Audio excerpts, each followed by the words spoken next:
जी, एक बार ओपन कीजिए तो। हाँ ठीक है।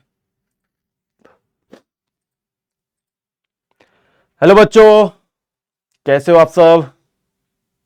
उम्मीद करता हूँ आप सब बहुत अच्छे होंगे और अपनी पढ़ाई भी अच्छे से कर रहे होंगे। ठीक है, तो आई होप धीरे धीरे सब लोग आ रहे हैं, तो क्लास को स्टार्ट करते हैं। ठीक है, तो आज की क्लास में हम लोग एटॉमिक स्ट्रक्चर स्टार्ट करेंगे। ठीक है, एटॉमिक स्ट्रक्चर में हम लोग जो बेसिक चीजें हैं, ठीक है, उसको बहुत डिटेल में नहीं, बस उसको जस्ट रिवाइज करेंगे और उसमें जो क्वेश्चंस है उसको प्रैक्टिस करेंगे। जो प्रीवियस ईयर में नीट में आ चुके हैं उसको हम लोग प्रैक्टिस करेंगे। ठीक है, तो चलिए आगे बढ़ते हैं। और सबसे पहला जो स्टार्ट होता है स्ट्रक्चर ऑफ एटम में, वो कहां से स्टार्ट होता है? अपना जो एक्सपेरिमेंट होता है, कौन सा? Cathode ray experiment. ठीक है, जैसा कि आपको पता होगा कि जो एटम होता है, एटम का जो फंडामेंटल पार्टिकल होते हैं वो कौन से होते हैं? इलेक्ट्रॉन, प्रोटॉन और न्यूट्रॉन। तो इन्हीं तीनों पार्टिकल का स्टार्टिंग में क्या हुआ? डिस्कवरी हुआ। तो उसी के बेसिस पर जो एक्सपेरिमेंट किए गए थे उसी का डिस्कशन शॉर्ट में करते हैं। ठीक है, तो पहला जो डिस्कवरी हुआ था वो इलेक्ट्रॉन का, डिस्कवरी ऑफ इलेक्ट्रॉन। तो यहां पर डिस्कवरी जो हुआ था वो जे थॉमसन ने किया था। ठीक है, through the study of the electric discharge. ठीक है, इन द पार्शियली इवेक्यूएटेड ट्यूब। तो यहां पर अपना एक ठीक है डिस्चार्ज ट्यूब लिए थे। डिस्चार्ज ट्यूब में क्या होता है कि इसमें करंट का फ्लो होता है थ्रू द मीडियम। ठीक है, जो इसमें करंट का फ्लो होता है थ्रू द मीडियम। तो इसमें क्या होता है? ये अपना कैथोड रे एक्सपेरिमेंट है। ठीक, कैथोड रे एक्सपेरिमेंट में किसका पता चला था? कौन से पार्टिकल का पता चला था? इलेक्ट्रॉन का। ठीक है, जो जे थॉमसन ने इस एक्सपेरिमेंट को परफॉर्म किया था। इसमें क्या किया गया था कि एक डिस्चार्ज ट्यूब लिया गया।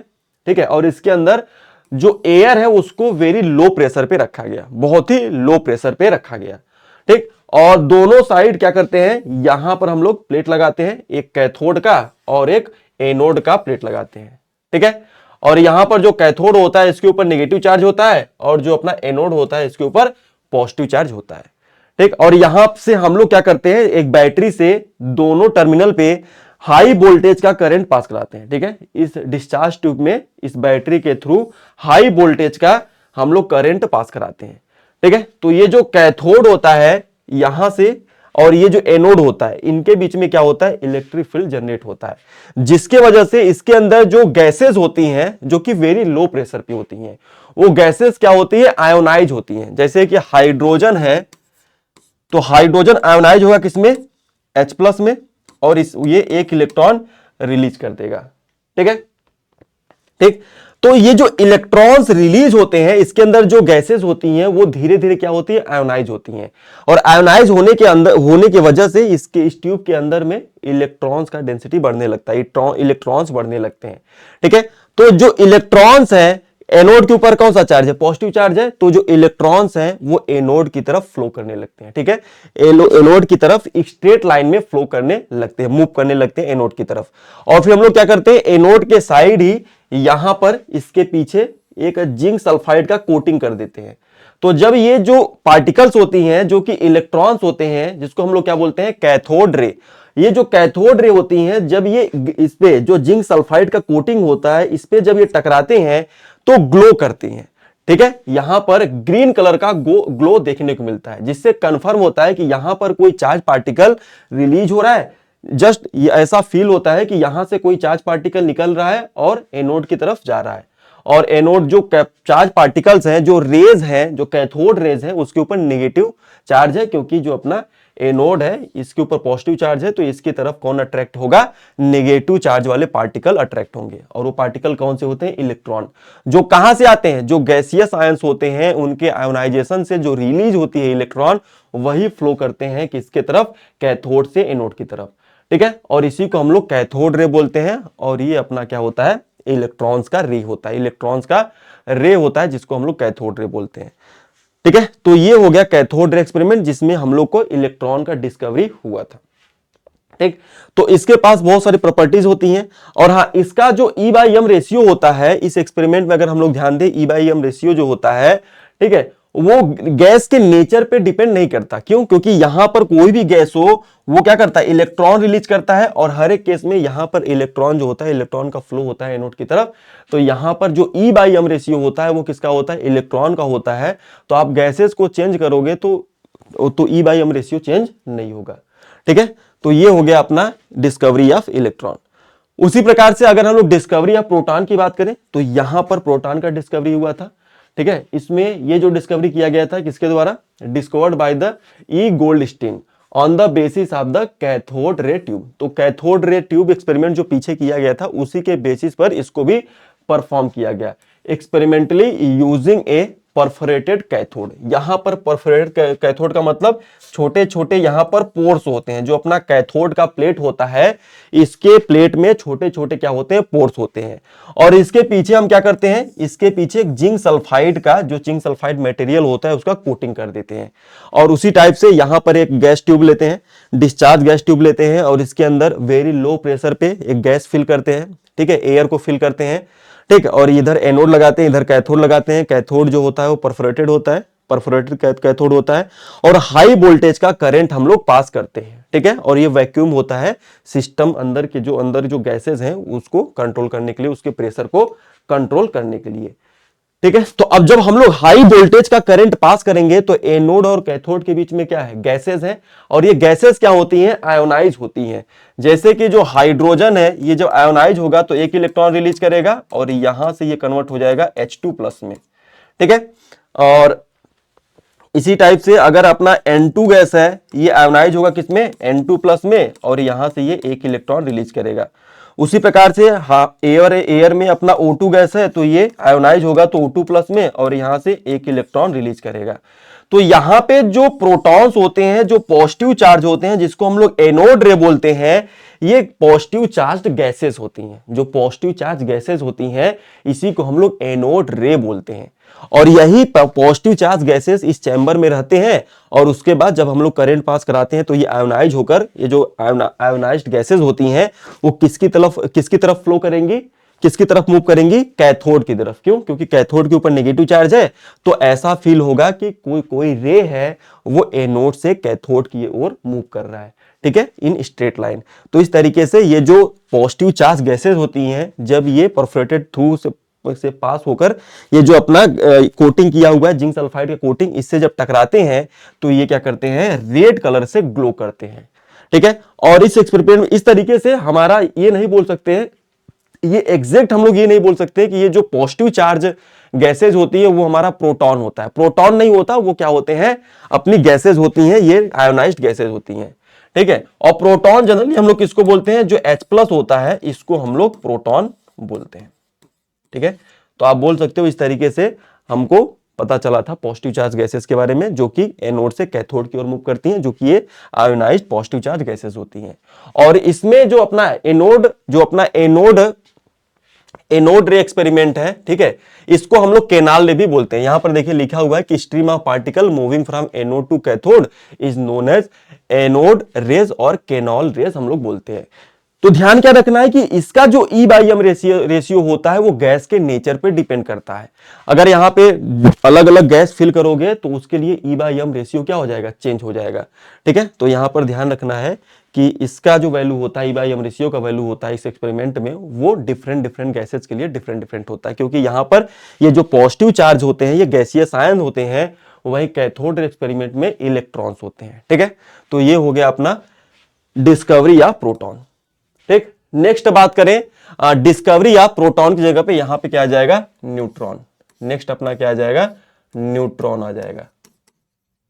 ठीक है, तो इसका डिस्कवरी किया था जेम्स चैडविक ने। ठीक है, इन्होंने क्या किया था, when he bombarded a thin sheet of beryllium. इन्होंने क्या लिया, थिन शीट लिया बेरिलियम का। ठीक है, और इस पे इन्होंने ये थिन शीट लिया बेरिलियम का, और इसके ऊपर इन्होंने क्या किया, हाई स्पीड अल्फा पार्टिकल का बम्बार्डमेंट कराया। ठीक है, इस थिन शीट पर अल्फा पार्टिकल का क्या कराया, बम्बार्डमेंट कराया। ठीक, then the electrically neutral particle having mass slightly greater than the proton were observed. तो यहां पर देखिए, जब बेरिलियम पे हम लोग हीलियम का इसका क्या कराते हैं, बम्बार्डमेंट कराते हैं, तो यहां से कार्बन एटम रिलीज होता है और यहां से एक न्यूट्रल पार्टिकल रिलीज होता है। इलेक्ट्रिकली क्या होता है, न्यूट्रल पार्टिकल रिलीज होता है, इसी को हम बोलते हैं न्यूट्रॉन। ठीक है, इसी को बोला जाता है न्यूट्रॉन। ठीक है, तो ये न्यूट्रॉन यहां से डिस्कवर होता है। So he named this particle as a neutron, क्योंकि ये क्या होता है, न्यूट्रल होता है, इलेक्ट्रिकल न्यूट्रल होता है, इसके ऊपर कोई चार्ज नहीं होता है। ठीक, तो इसको इस तरीके से ध्यान रखिएगा। तो आगे बढ़ते हैं, इलेक्ट्रॉन, प्रोटॉन और न्यूट्रॉन के रिगार्डिंग जो कुछ बातें हैं, इंपॉर्टेंट पॉइंट्स हैं, उसको देख लेते हैं। इलेक्ट्रॉन, प्रोटॉन और न्यूट्रॉन का। तो इलेक्ट्रॉन हो गया, प्रोटॉन हो गया, न्यूट्रॉन हो गया। तो इसको रिप्रेजेंट करने का तरीका क्या होता है, इलेक्ट्रॉन को ई के ऊपर माइनस दिखा देते हैं या ई लिख देते हैं, और ये पी अपना क्या हो गया, प्रोटॉन, और ये अपना एन क्या हो गया, न्यूट्रॉन। एब्सोल्यूट चार्ज की बात करें तो इसके ऊपर जो चार्ज होता है -1.6 इंटू 10⁻⁻19 कूलम, और वहीं प्रोटॉन के ऊपर जो चार्ज होता है +1.6 इंटू 10⁻⁻19 कूलम, और जो अपना न्यूट्रॉन होता है उसके ऊपर कोई चार्ज नहीं होता, वो क्या होता है, न्यूट्रल होता है। वहीं पे एब्सोल्यूट मास की बात करें ग्राम में, तो जो अपना न्यूट्रॉन होता है, इलेक्ट्रॉन होता है, इसका मास कितना होता है, 9.1 इंटू 10 के पावर कितना होता है, -28। वहीं पर प्रोटॉन की बात करें तो इसका मास कितना होता है, 1.6 इंटू 10⁻⁻24। ठीक है, और वहीं पर न्यूट्रॉन की बात करेंगे तो जो न्यूट्रॉन होता है उसका यहां पर देखेंगे 1.675 10⁻⁻24। तो सबसे ज्यादा जो मास होता है अगर बात करें तो यहां पर कंपेयर करेंगे तो सबसे ज्यादा मास किसका होता है, न्यूट्रॉन का, उसके बाद प्रोटॉन का, और सबसे कम मास जो होता है वो किसका होता है, इलेक्ट्रॉन का। ठीक है, इनके ऊपर चार्ज की बात करें, रिलेटिव चार्ज, तो इसके ऊपर कोई चार्ज नहीं होता। अपना जो प्रोटॉन होता है उसके ऊपर +1 चार्ज होता है, और जो अपना इलेक्ट्रॉन होता है उसके ऊपर -1 चार्ज होता है। और इसका अगर रिलेटिव मास बात करें किसमें, एएमयू में, मतलब यूनिफाइड मास में, तो इसका 1 होता है, इसका भी 1 होता है, और इसका 0.0 मतलब लगभग 0 के बराबर होता है। ठीक है, तो ये इलेक्ट्रॉन, प्रोटॉन, न्यूट्रॉन के बारे में कुछ इंपॉर्टेंट पॉइंट्स हैं, इसको ध्यान रखिएगा। ठीक है, तो यहां पर एक क्वेश्चन आया था नीट में, आप इस क्वेश्चन को देखो, कौन सा ऑप्शन हो जाएगा, एक बार खुद से ट्राई करो।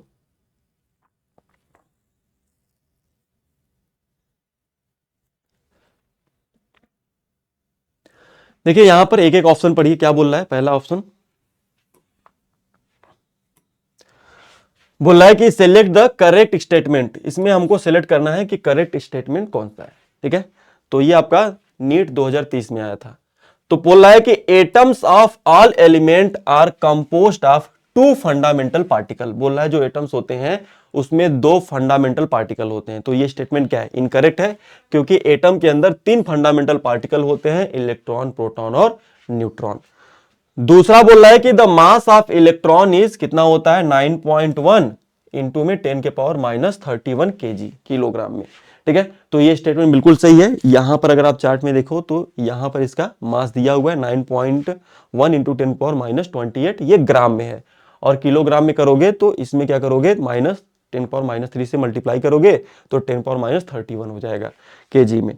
ठीक है, तो इसका मतलब दूसरा स्टेटमेंट क्या है, करेक्ट है। फिर उसके बाद क्या बोल रहा है, इसके बाद बोल रहा है कि all isotopes of given element show same chemical property. तो देखिए जो आइसोटोप्स होते हैं उनके जो केमिकल प्रॉपर्टी होते हैं वो सेम होते हैं।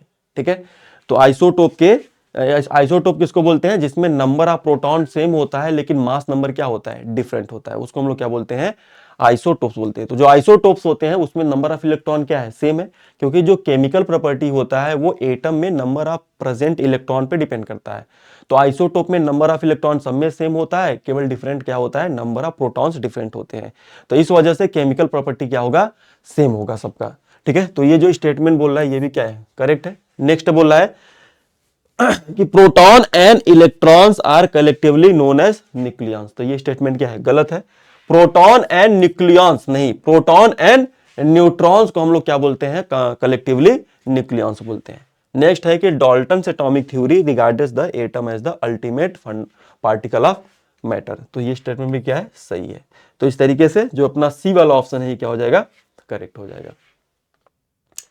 ठीक है, चलिए आगे बढ़ते हैं, और अब यहां पर हम लोग एटॉमिक मॉडल्स की बात करते हैं। तो सबसे पहले इलेक्ट्रॉन, प्रोटॉन, न्यूट्रॉन का डिस्कवरी हुआ, और उसके बाद उसको मतलब कि उसके अंदर अरेंजमेंट क्या है, अब जैसे कि हमको ये पता चल गया कि एटम के अंदर इलेक्ट्रॉन होते हैं, प्रोटॉन होते हैं और न्यूट्रॉन होते हैं, लेकिन एटम के अंदर ये इलेक्ट्रॉन, प्रोटॉन, न्यूट्रॉन किस तरीके से अरेंज है, ठीक है, एटम के अंदर वो किस तरीके से अरेंजमेंट उनका क्या है, उसको जानने के लिए यहाँ पे मॉडल्स दिए गए जो एटॉमिक एटम्स के अंदर जो इलेक्ट्रॉन, प्रोटॉन, न्यूट्रॉन है उसके अरेंजमेंट को बताते हैं।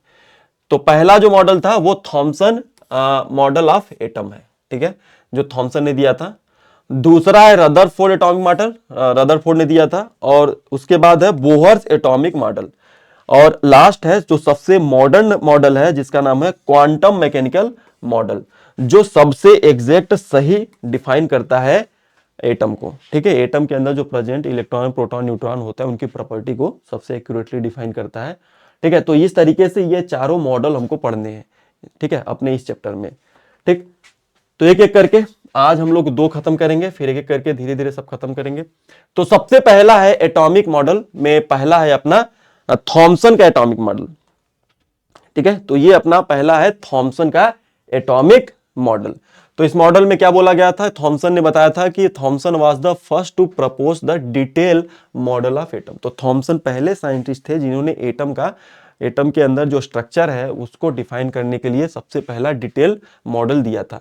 उसके बाद Thomson propose that the atom consist of the uniform sphere of positive charge. तो उन्होंने बताया कि जो अपना एटम होता है वो यूनिफॉर्म पॉजिटिव चार्ज होते हैं उसमें, जैसे कि इसको उन्होंने समझाया वाटरमेलन से।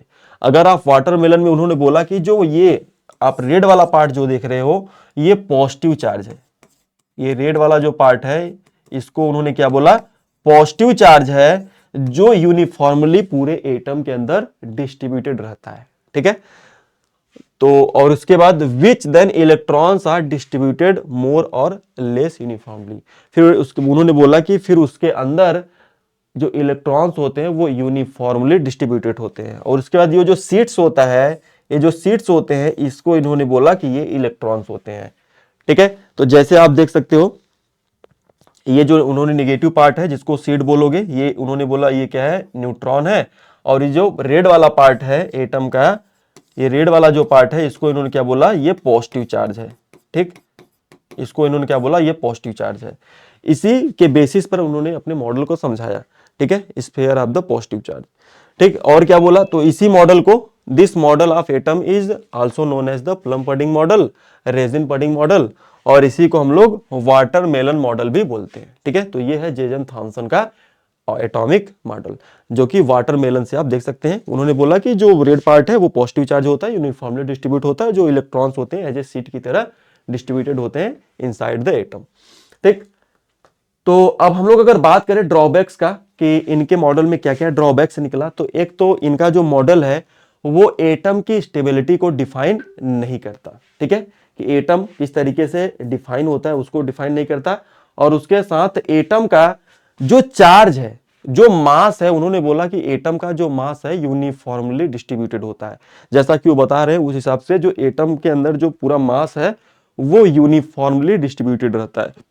लेकिन जैसा कि हमको पता है कि एटम के अंदर मास यूनिफॉर्मली डिस्ट्रीब्यूटेड नहीं होता। एटम के सेंटर में डेंस होता है, मास जो होता है ज्यादा होता है एज कंपेयर टू सराउंडिंग में, ठीक है, क्योंकि वहां पे सेंटर में क्या प्रेजेंट होते हैं, प्रोटॉन एंड न्यूट्रॉन। तो ये कुछ ड्रॉबैक्स हो गए थॉमसन के एटॉमिक मॉडल में। दूसरा आता है रदरफोर्ड एटॉमिक मॉडल, ठीक है। तो फिर जब इनका मॉडल फेल हुआ तो उसको समझाने के लिए नेक्स्ट मॉडल आता है रदरफोर्ड का एटॉमिक मॉडल। और इस एटॉमिक मॉडल में इन्होंने कुछ एक्सपेरिमेंट परफॉर्म किए जिसके थ्रू इन्होंने न्यूक्लियस के बारे में जानकारी दिया। इनका जो मॉडल है जनरली न्यूक्लियस की जानकारी देता है कि न्यूक्लियस के अंदर कौन कौन से पार्टिकल प्रेजेंट है, ठीक है। तो यहां पर इन्होंने ये एक एक्सपेरिमेंट से सेटअप बनाया, ठीक है। तो इन्होंने ये डिटेक्टिंग एक स्क्रीन लगाया और इस स्क्रीन पे इसके इनर साइड में इन्होंने क्या किया, जिंक सल्फाइड से कोटिंग कर दिया, ठीक है, जिंक सल्फाइड का कोटिंग कर दिया। और उसके बाद इन्होंने एक यहां पर पतली सी, यहां पर थिन गोल्ड सीट लगाया, ठीक है। और उससे पास कराया एक ये अपना अल्फा पार्टिकल इमीटर है। ये एक सिस्टम है जिसमें से अल्फा पार्टिकल इमिट होते हैं। तो ये अल्फा पार्टिकल आते हैं और ये जो अपना गोल्ड फॉइल होता है इसके ऊपर टकराते हैं, और टकराने के बाद इस तरीके से ये क्या होते हैं, डिफ्लेक्ट हो जाते हैं, अलग अलग डायरेक्शन में फैल जाते हैं, ठीक है, इस तरीके से, ठीक। तो ये हो गया उनका सेटअप, रदरफोर्ड ने ये अपना सेटअप किया। और जब ये टकराते हैं तो यहां पर ये ग्लो करते हैं। जब ये अल्फा पार्टिकल ये स्क्रीन पर टकराते हैं तो वहां पर ग्लो करते हैं। तो इसके रिगार्डिंग इन्होंने क्या क्या, ये जो डिफ्लेक्शन हो रहा है अल्फा पार्टिकल का, इसके बेसिस पर इन्होंने क्या क्या जानकारी दिया। उन्होंने बोला कि most of the alpha particle straight line सीधा निकल जाते हैं, ठीक है। और उन्होंने बोला कि कुछ अल्फा पार्टिकल ऐसे होते हैं, 20,000 में एक अल्फा पार्टिकल, जो कि अपने जिस पाथ से जाते हैं उसी पाथ से वापस रिटर्न हो जाते हैं 180 डिग्री पे, ठीक है। और यहां पर उन्हें बोला कि कुछ अल्फा पार्टिकल जो होते हैं वो कुछ एंगल पे डिफ्लेक्ट हो जाते हैं। तो इसी के बेसिस पर यहां पर कुछ बातें लिखी गई हैं ऑब्जर्वेशन में। जैसे कि उनका ऑब्जर्वेशन क्या था कि most of the alpha particle pass through the gold foil undeflected. फिर उन्हें बोला कि small fraction of alpha particle were deflected small angle. कुछ ही अल्फा पार्टिकल ऐसे थे कि स्मॉल एंगल पे वो डिफ्लेक्ट हो जाते हैं। और इन्होंने बोला कि a very few alpha particle 1 in 20,000 bounce back 180 पर बाउंस बैक होते हैं, वर डिफ्लेक्टेड बाई नियरली 180 डिग्री पर, ठीक है। तो ये उनका क्या था, ऑब्जर्वेशन था। उन्होंने अपने एक्सपेरिमेंट में ये चीजें ऑब्जर्व किया। अब इस ऑब्जर्वेशन के बेसिस पे उन्होंने कंक्लूजन क्या निकाला कि most of the space within the atom is empty. तो most of the alpha particle straight line होते हुए बाहर निकल जा रहे हैं विदाउट एनी डिफ्लेक्शन। तो उसका कंक्लूजन क्या है कि ज्यादातर अल्फा जो अपना एटम्स के अंदर जो स्पेस है वो खाली है, ठीक है। दूसरा इन्होंने क्या कंक्लूजन निकाला कि whole of the positive charge and mass is concentrated in a very small volume. उन्होंने बोला कि जो एटम का जो मास है, whole mass of positive charge, जो पॉजिटिव चार्ज का जो मास है and mass is consider in a very small volume. और उन्होंने बताया कि जो एटम का जो मास है पॉजिटिव चार्ज, वो भी पॉजिटिव चार्ज है, वो एक ही जगह पर कॉन्सेंट्रेटेड है, जहां पे फ्यू अल्फा पार्टिकल क्या हो रहे हैं, डिफ्लेक्ट हो रहे हैं। क्योंकि positive charge alpha particle positive charge है और न्यूक्लियस भी क्या है, पॉजिटिव चार्ज है। तो वहां पे क्या होगा, डिफ्लेक्शन होगा, वहां पे रिपल्सन होगा। The volume of the nucleus is very small. ये लास्ट वाले जो इनका ऑब्जर्वेशन था उसका कंक्लूजन क्या निकलता है कि volume of nucleus is very small compare to the total volume of the atom, ठीक है। अगर हम लोग कंपेयर करते हैं न्यूक्लियस का वॉल्यूम तो वो एटम के साइज में बहुत ही छोटा है, ठीक। And the radius of atom is about 10⁻⁻10 metre, while the nucleus का जो रेडियस है वो कितना होता है, 10⁻⁻15 मीटर, ठीक है। तो इससे आप कंपेयर कर सकते हो कि जो एटम का जो साइज होता है और जो न्यूक्लियस का साइज होता है उसमें बहुत ज्यादा फर्क होता है, ठीक है। तो जैसे आप कंपेयर करो कि एक क्रिकेट का फील्ड है, उसके बीच में जो बॉल है वो क्रिकेट फील्ड हो गया एटम का साइज, और उसके बीच में रख दो आप बॉल, तो वो बॉल क्या हो जाएगा, एटम का न्यूक्लियस। तो इस तरीके से आप कंपेरिजन करके समझ सकते हो एटम का साइज और न्यूक्लियस का साइज, ठीक है। तो अब हम लोग बात करते हैं dual nature of electromagnetic radiation, ठीक है। तो जो इलेक्ट्रोमैग्नेटिक रेडिएशन होते हैं उसके पास क्या होता है, डुअल नेचर होता है। एक पार्टिकल नेचर भी होता है। डुअल नेचर कौन कौन सा नेचर, एक पार्टिकल नेचर और एक होता है इसके पास वेव नेचर, ठीक है। तो इन्हीं दोनों नेचर को हम लोग पढ़ना है, ठीक। कौन सा पार्टिकल नेचर शो करता है और कौन सा वेव नेचर शो करता है, ठीक है। तो यहां पे क्या बोल रहा है कि रेडिएशन, पहले अगर बात करें रेडिएशन होता क्या है, तो देखिए radiation is the emission and propagation of energy. देखिए जो रेडिएशन होता है वो क्या करता है, जो एनर्जी होता है उसका प्रोपोगेशन करता है। Emission and propagation of energy in the form of the wave और पार्टिकल। तो जो रेडिएशंस होते हैं वो क्या करते हैं, जो एनर्जी को एक पॉइंट से दूसरे पॉइंट तक ले जाने का काम करते हैं, ठीक है, with the help of wave और particle. Energy in the form of wave के फॉर्म में या पार्टिकल के फॉर्म में एनर्जी को ट्रांसमिट करते हैं one point to another point, ठीक है। और वहीं पर वेव की बात करें तो वेव क्या होता है, a wave is the disturbance that transfer energy from one point to another in a medium. जो अपना वेव होता है वो क्या होता है, एक डिस्टर्बेंस होता है। जैसे पानी में कंकड़ डालते हैं तो एक डिस्टर्बेंस आता है, that is like a wave, ठीक। सो वो क्या करता है, एनर्जी को ट्रांसफर करता है। जो वेव्स होते हैं वो एनर्जी को ट्रांसफर करते हैं from one point to another point in a medium में, ठीक है। तो ये दोनों बातें पता होनी चाहिए। तो उसके बेसिस पे अब हम लोग समझते हैं कि वेव एंड दियर कैरेक्टरिस्टिक्स। देखिए वेव क्या होता है इसको तो जान लीजिए, ठीक है। वेव क्या होता है, कुछ इस तरीके का वेव होते हैं जो एनर्जी का ट्रांसफर करते हैं one point to another point, जो एनर्जी को एक पॉइंट से दूसरे पॉइंट तक पहुंचाने का काम करते हैं, ठीक है, इसको हम लोग क्या बोलते हैं, वेव। ठीक, सो अगर हम लोग बात करें यहां पर वेव के बारे में, तो वेव के कैरेक्टरिस्टिक्स को जानना जरूरी है। ठीक है, तो पहला जो प्रॉपर्टी है वो है वेवलेंथ। वेव का जो पहला प्रॉपर्टी है वो क्या है, वेवलेंथ, जिसको हम लोग लैम्डा बोलते हैं। ठीक, सो ये क्या होता है, वेवलेंथ किसको बोलते हैं, it is the defined as the distance between two nearest crest और ट्रफ। तो दो नियरेस्ट जो क्रेस्ट होते हैं, जो ट्रफ होते हैं वेव के, उनके बीच का जो डिस्टेंस होता है उसी को हम लोग वेवलेंथ बोलते हैं। ठीक है, जैसे यहां पर आप देखो, जैसे यहां पर एक वेव है ये, ठीक है, तो यहां पर ये हो गया जैसे अपना पीक हो गया, जिसको हम लोग क्या बोलते हैं, क्रेस्ट भी बोलते हैं। तो ये दोनों क्रेस्ट के बीच का जो दूरी होता है, ठीक है, इसी को हम लोग क्या बोलते हैं, वेवलेंथ बोलते हैं। या दो यहां पर, या तो इसको दो ट्रफ, इसको हम लोग क्या बोलते हैं, ट्रफ बोलते हैं। तो दो ट्रफ के बीच का जो दूरी होता है इसको भी हम लोग क्या बोलते हैं, वेवलेंथ बोलते हैं। ठीक है, तो ये हो गया अपना वेव, और इनके बीच का जो दूरी होता है, इनके नियरेस्ट जो क्रेस्ट हो और ट्रफ हो उसके बीच की दूरी को हम लोग वेवलेंथ बोलते हैं। ठीक है, और वेवलेंथ को जनरली हम लोग मेजर करते हैं इन एंगस्ट्रॉम में, नैनोमीटर में भी होता है, पिकोमीटर में भी होता है, ठीक है, और सेंटीमीटर में भी होता है। तो आपको कुछ पता होना चाहिए ये बातें कि 1 एंगस्ट्रॉम में कितने मीटर होते हैं, 10 के पावर -10 मीटर, और 1 नैनोमीटर में कितने मीटर होते हैं, 10 के पावर -9 मीटर, और 1 पिकोमीटर में कितने मीटर होते हैं, 10 पावर -12 मीटर, और 1 सेंटीमीटर में कितने मीटर होते हैं, 10 पावर -2 मीटर। तो ये कुछ बेसिक चीजें पता होना चाहिए किसके रिगार्डिंग, वेवलेंथ के रिगार्डिंग। ठीक है, चलिए आगे बढ़ते हैं। अब नेक्स्ट बात करते हैं फ्रीक्वेंसी का, कि फ्रीक्वेंसी क्या होता है, फ्रीक्वेंसी। ठीक है, तो यहां पर उसका डिफिनेशन लिखा है कि frequency of a wave is defined as the number of wave which is passes through a point in a 1 second. एक सेकेंड में जितने नंबर ऑफ वेव, एक सेकेंड में जितने नंबर ऑफ वेव पास करती हैं उसी को हम लोग क्या बोलते हैं, फ्रीक्वेंसी। ठीक है, frequency of wave is defined as the number of wave pass through a point in a 1 second. जैसे कि ये अपना एक लाइन हो गया, ये एक पॉइंट हो गया। ठीक है, अब इस पॉइंट से एक सेकेंड में जितने नंबर ऑफ वेव यहां से पास करेंगी वही अपना क्या हो जाएगा, फ्रीक्वेंसी हो जाएगा। जैसे यहां पे देखो, एक सेकेंड का ये एक ड्यूरेशन, एक रेंज बना दिया है, ठीक है, एक सेकेंड का, और इस एक सेकेंड में जितने नंबर ऑफ वेव पास होकर जाएंगी उसी को हम लोग क्या बोलते हैं, उसका फ्रीक्वेंसी।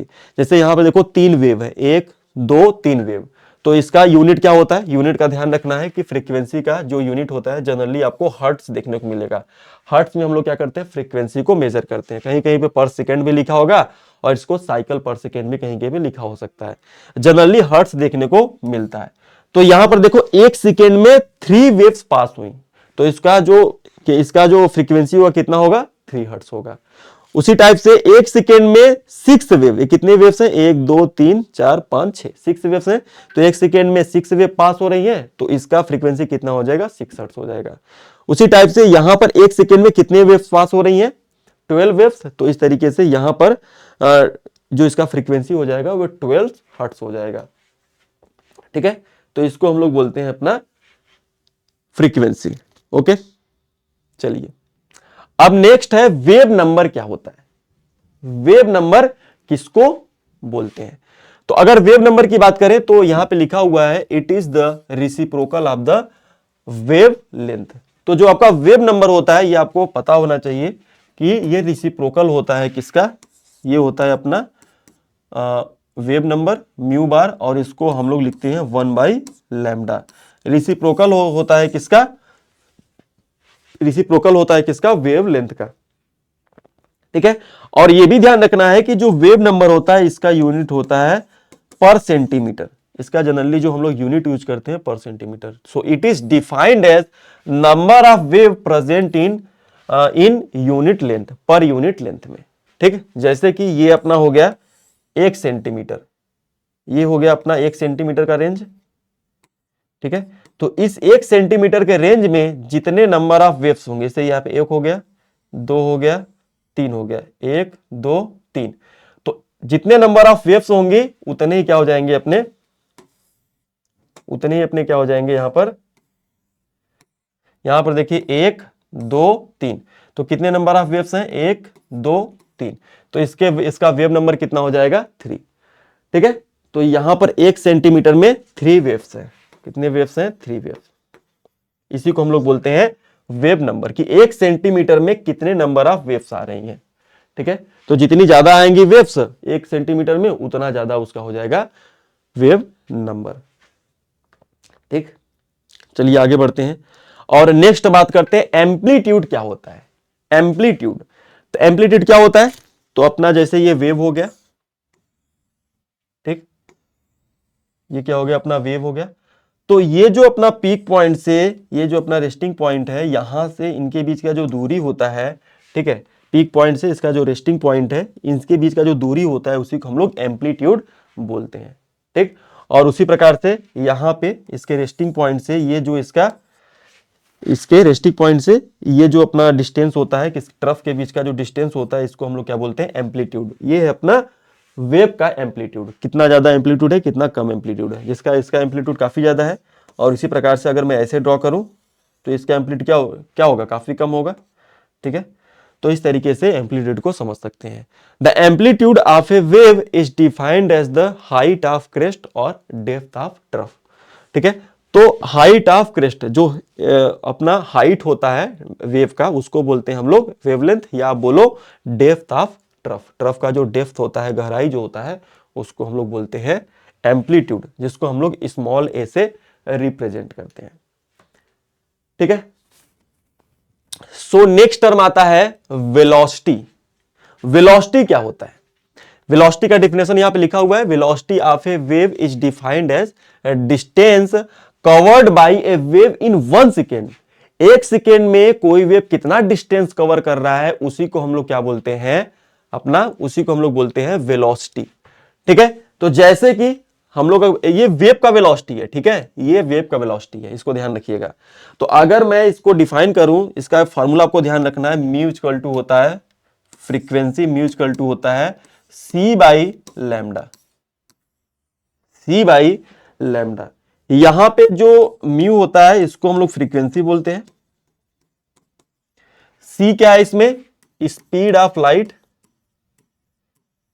स्पीड ऑफ लाइट, जिसका वैल्यू कितना होता है? 3 इंटू 10⁸ मीटर पर सेकेंड। तो जो लाइट होता है वो 1 सेकेंड में 3 इंटू 10⁸ मीटर का डिस्टेंस कवर कर लेता है। तो इसलिए इसका जो स्पीड होता है 3 इंटू 10 वेलोसिटी जो होता है 3 इंटू 10⁸ मीटर पर सेकेंड होता है।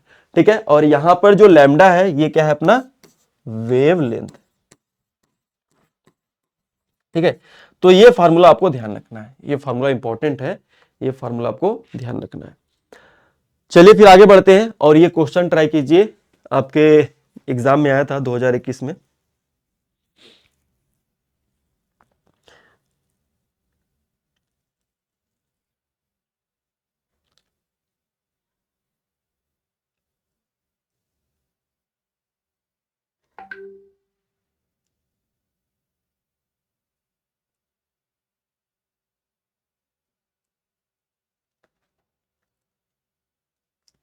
कैलकुलेट कीजिए। यहां पे बोल रहा है particular station of all India radio new Delhi broadcast on frequency of 1368 kilohertz में है। The wavelength of electromagnetic radiation emitted by the transmitter is, कितना होगा? यहां मतलब वेवलेंथ पूछ रहा है, तो आपको वेवलेंथ निकालना है। ठीक है, और यहां पे क्या दिया हुआ है? फ्रीक्वेंसी दिया हुआ है। फ्रीक्वेंसी कितना दिया हुआ है?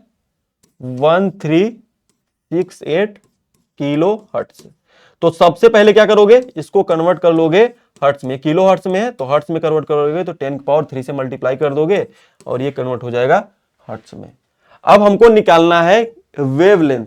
तो वेवलेंथ का अभी फार्मूला पढ़े थे, फ्रीक्वेंसी के साथ क्या होता है? Mu equal to C by lambda. ठीक है, हमको क्या निकालना है? लैम्डा निकालना है, तो इसको रीअरेंज कर लेते हैं। सी बाई क्या हो जाएगा? म्यू। तो सी का वैल्यू कितना होता है? स्पीड ऑफ लाइट का वैल्यू कितना होता है? 3 इंटू में 10⁸ मीटर पर सेकेंड, और फ्रीक्वेंसी कितना है? 1368 इंटू 10⁻3। तो इसको कैलकुलेट कीजिए, और इसको कैलकुलेट करेंगे तो ये अपना निकल के आता है 219.3 मीटर। ठीक है, तो ये होता है अपना वेवलेंथ। ठीक है, और ये आपके एग्जाम में आया हुआ है, तो फार्मूला बेस्ड क्वेश्चन आते हैं, इसको आप लोग ध्यान रखिएगा। ठीक, चलिए आगे बढ़ते हैं अगले क्वेश्चन की तरफ। अगला क्वेश्चन इसको ट्राई कीजिए।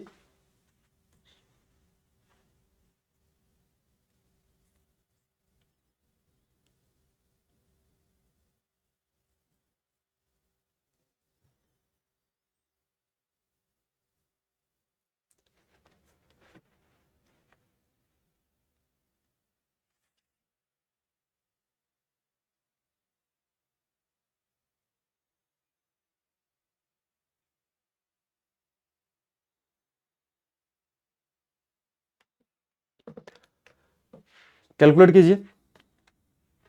इसमें क्या पूछ रहा है, वेव नंबर, वेव नंबर का फॉर्मूला बताया था, और फ्रीक्वेंसी पूछ रहा है। ठीक है, और लैम्डा दिया हुआ है यहां पर एंगस्ट्रॉम में, कितना दिया हुआ है 5800 एंगस्ट्रॉम। तो एंगस्ट्रॉम को पहले मीटर में कन्वर्ट कर लेंगे, तो 5800 इंटू में 1 एंगस्ट्रॉम में कितने मीटर होते हैं, 10 पावर माइनस 10 मीटर। तो इसको सॉल्व कीजिए, तो ये कितना हो जाएगा 58 इंटू में 10 के पावर माइनस 6 मीटर।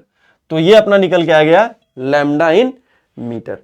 ओके, अब हमको निकालना है पहला वेवलेंथ, वेव नंबर।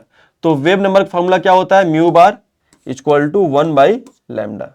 तो यहां पे रख दीजिए वैल्यू लैम्डा का, तो 1 डिवाइड बाई 58 इंटू में 10 के पावर माइनस 6। तो इसको कैलकुलेट करेंगे तो अपना वेव नंबर आ जाएगा, और ये निकल के आता है 1.76 इंटू 10 के पावर माइनस 6 पर मीटर। ठीक है, क्योंकि यहां पर जो लैम्डा था मीटर में था, तो इसका जो यूनिट होगा किस में होगा, पर मीटर में होगा। ठीक है, नेक्स्ट है अपना फ्रीक्वेंसी। तो फ्रीक्वेंसी का फॉर्मूला अभी हम लोग निकाले थे, बी क्या होता है, तो यहां पर अगर बात करें तो फ्रीक्वेंसी इक्वल टू क्या होता है, दूसरा है सी बाई लैम्डा। सी का वैल्यू कितना होता है 3 इंटू 10 के पावर 8 डिवाइड बाई लैम्डा कितना है 58 इंटू में 10 के पावर माइनस 6। इसको कैलकुलेट कीजिए। ठीक, तो इसको कैलकुलेट करते हैं, तो 5.78 इंटू 10 के पावर 14 ऊपर जाएगा तो प्लस हो जाएगा, 10 पावर प्लस 6 हो जाएगा, 10 पावर 14 हो जाएगा। ठीक है, और यूनिट भी लिख सकते हैं, फ्रीक्वेंसी का यूनिट क्या होता है हर्ट्ज। तो यहां पे कितना आ जाएगा, इतने हर्ट्ज हो जाएंगे।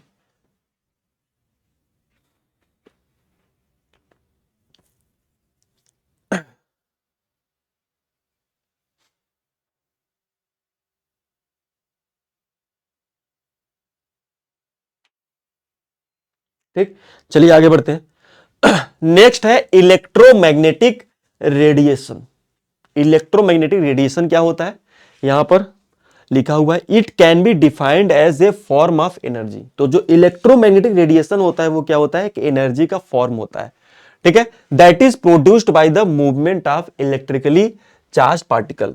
तो जो इलेक्ट्रिकली चार्ज पार्टिकल्स होते हैं वो जो मूव करते हैं, एक्सेलरेट करते हैं, तो वहां से इलेक्ट्रोमैग्नेटिक रेडिएशंस इमिट होते हैं particle by oscillating electric and magnetic field. तो जो अपना इलेक्ट्रोमैग्नेटिक रेडिएशन होता है उसमें इलेक्ट्रिक फील्ड और मैग्नेटिक फील्ड का ऑक्सीलेशन देखने को मिलता है। ठीक है, जैसे कि इसमें आप देख भी सकते हो। ठीक है, जैसे इसमें आप देख सकते हो इस तरीके से यहां पर कि ये अपना क्या हो गया, यहां पर देखो अगर ये अपना एक्स एक्सिस है, ये अपना वाई एक्सिस है, और ये अपना जेड एक्सिस है।